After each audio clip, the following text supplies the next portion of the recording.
بله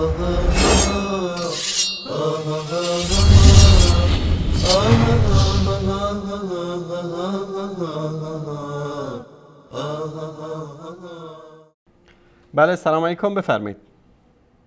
سلام علیکم. علیکم السلام. اللهم صل علی محمد و آل محمد و عجل فرجهم آمین یا رب العالمین. من باز عرض ادب سلام دارم خدمت استاد عزیز برادر بزرگوار جناب انصاری. بله الان صدا شما واضح است، بفرمایید.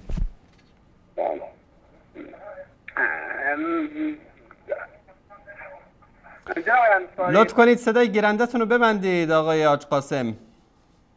چشم من سلام بدم. بله. خب من جناب انصاری شاید با صحبتی که میکنم احساسات شما برادر بزرگواری کمی گیردار بشه، با بزرگواری خودتون ببخشید، ولی خب صحبت حرف گفته میشه به بینندگان عزیز هم انشالله قضاوت کنم. عزیزم حاج قاسم، بعد قبل از اینکه شما صحبتاتون رو بفرمایید، نظرتون در مورد کلیپی که پخش کردیم، یکی جهل آخوند قزوینی در مورد انساب قریش، دیگری هم توحیدی که آقای کورانی معرفی میکنه، میگه یا علی گفتن یا الله گفتن بدون یا علی گفتن شرک است. نظرتون چیه در این مورد؟ من خدمت شما برادر بزرگوار عرض بکنم که به نظر من این صحبت شما لازم بینندگان، من بیننده و شنونده به حقیقت مطلب درست نمیتونه باشه. شما مثلی هستی که توی کوچه یه طرفه دارین میرین، هیچ کم جلودار تو نیست. من شماره شبکه ولایت میرم خدمتتون، با جناب آقای قزوینی در همین مطالب صحبت بکنین. بینندگان عزیزم شاهد ناظر مناظر شما هست، اون موقع میتونن بهترین قضاوت کنن، بیرم شما درست میگید یا جناب آقای قزوینی درست میگه. آقای حاج قاسم عزیز، من خودم شخصاً به این شبکه تماس گرفتم و آقای طبسی ازش خواستم که 4 مورد از کتب اهل سنت که ایشون دروغ فرمودند رو بیان بکنن. ایشون گفتن که ما اینجا کلیپش رو پخش کردیم، گفتن فعلا من دستگاه در دسترسم نیست و آقای کیانی هم که قائم مقام شبکه ولایت که مجری ایشون بودن یک نوع ماسمالی کردن و دوستان کنترل شبکه هم گرفتن صدای منو قطع کردن. اگر اینها جرأت و مردانگی داشته باشن، ما نمیخوایم اصلا به ما وقت بدن، به ما وقت که نمیدن، من اینو یقین دارم.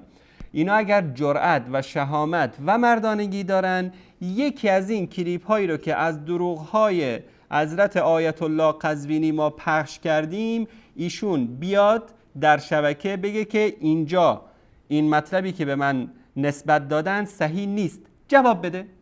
ما بیشتر از این چیزی نخواستیم.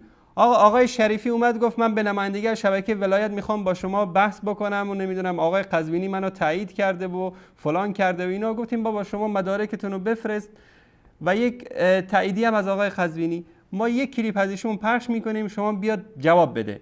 ایشون هم فرار کرد رفت. خب فکر کنم این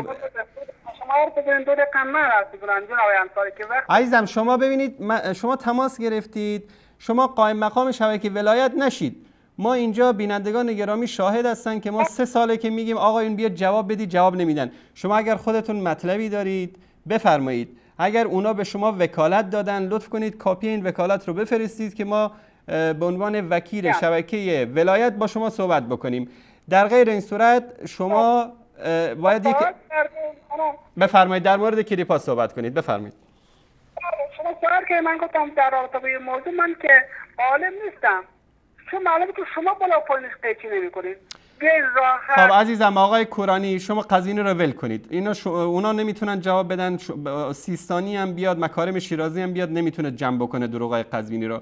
همین آقای کورانی که ایشون هم در شبکه ولایت هستن، یکی از علمای بزرگ شما، ایشون میگه که یا الله گفتن بدون یا علی شرک است. آیا این حرف آقای کورانی درست است؟ اگر درست است دلیل شما چیست؟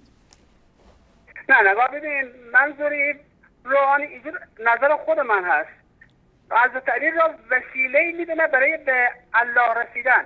یعنی اول میگه باید بگی یا الله، بعد دیگه خود آقا امیرالمومنین وسیله میشه نردبون میدونه برای رسیدن به الله. میگه یا الله بدون یا علی شرک است. من حالا این نظر خود من است در خدمت عرض کنم. اگر شما در با یک قانون شده یا نشدید بریم به قیم مطالب با اینجا صحبت نه کنیم. شما اولا همینجا این مطلب رو در موردش صحبت بکنید که شما وقتی که میگید یا علی رو واسطه قرار میدید دلیلتون چیه؟ ما دلیلمون این است که حضرت آقا امیرالمومنین یا آبرو خاصی پیش خداوند تبارک و تعالی داره، ما رو ایشون وسیله قرار میدیم تا بتونه به اون دعایی که از خداوند تبارک و تعالی میخوایم چیکار بکنیم بهش برسیم. خب این دقیقاً عقیده ابو جهل و ابو لهب در زمان پیامبر امین بود. گفتن که اینا رو چرا میپرستید؟ گفتن ما نعبدهم الا لیقربونا الی الله زلفا، ما اینا رو پرستش نمی کنیم، اینا وسیله رسیدن ما به الله هستن.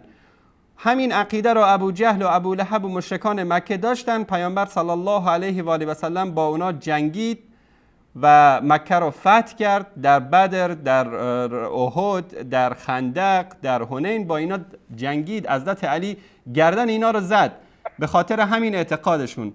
حضرت علی که با این شرک مبارزه کرد رو شما چطور میایید همون نسبتی رو که مشرکین به بت‌ها میدادن شما به حضرت علی میدید؟ خب چرا خلیفه شما رو میره سر قبر پیامبر دعا میکنه؟ خلصالی بوده تو مدینه، میره سر قبر پیامبر دعا میکنه، پیامبر رو با قول معروف وسیله قرار در میده. کجا گفته؟ در کجا گفته؟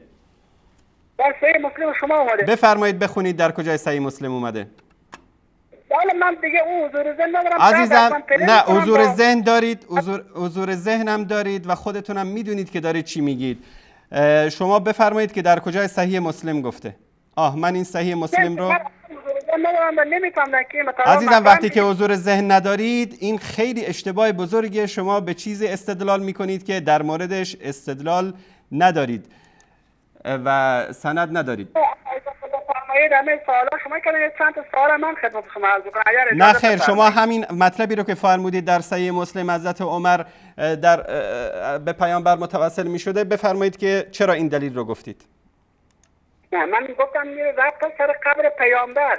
سر قبر پیامبر نرفته و پیامبر را وسیله قرار نداده. شما دارید به صحیح مسلم دروغ میبندید. لطفاً اینو تصحیح بکنید یا معذرت بخواید از بینندگان. نه من معذرت نمیخوام جناب انصاری. نه دارید دروغ میبندید. دارید دروغ میبندید. من انشالله پیدا میکنم این حدیث، این روایت با شماره، با آدرس، با کتاب حتما تو تماس بعدی خدمتتون عرض میکنم. نه همین الان شما مطلبی رو که پس معذرت بخواید به این خاطر که شما بدون دلیل حرف زدید، دلیل ندارید، در حالی که این روایت رو من این روایت رو بارها در موردش صحبت کردم. شما در مورد توسلی که ادعا میکنید که حضرت علی رو شما وسیله قرار میدید، دلیلتون از قرآن کریم چی است؟ خود آیه قرآنی صراحتاً داره اعلام میکنه. در کجا؟ بخونید. در خود آیه قرآنی که باز من حضور ندارم چه آیه هست و در کدام خب عزیز آقای محترم حدیثی که در صحیح مسلم میگید این حدیث اینه، میگه که حضرت عمر آمد خدمت عباس عموی پیامبر، گفت کنا نتوسل الی نبینا، گفت که به پیامبر ما متوسل می شدیم زمانی که زنده بود و امروز متوسل میشیم به عم نبینا، به عباس ابن عبدالمطلب که دعا بکنه که الله سبحانه و تعالی برای ما باران بفرسته. این یکی از وجوه توسل جایز هست و شما این رو به دروغ نسبت دادید به صحیح مسلم که حضرت عمر میرفته و از قبر پیامبر میخواسته. و همچنین آقای عزیز، برادر گرامی، من اینجا بیکار نیستم که شما آیه حضور ذهن ندارید، حدیث حضور ذهن ندارید، برید لطف کنید حضور ذهن که داشتید اطلاعاتتون رو کامل بکنید و زنگ بزنید.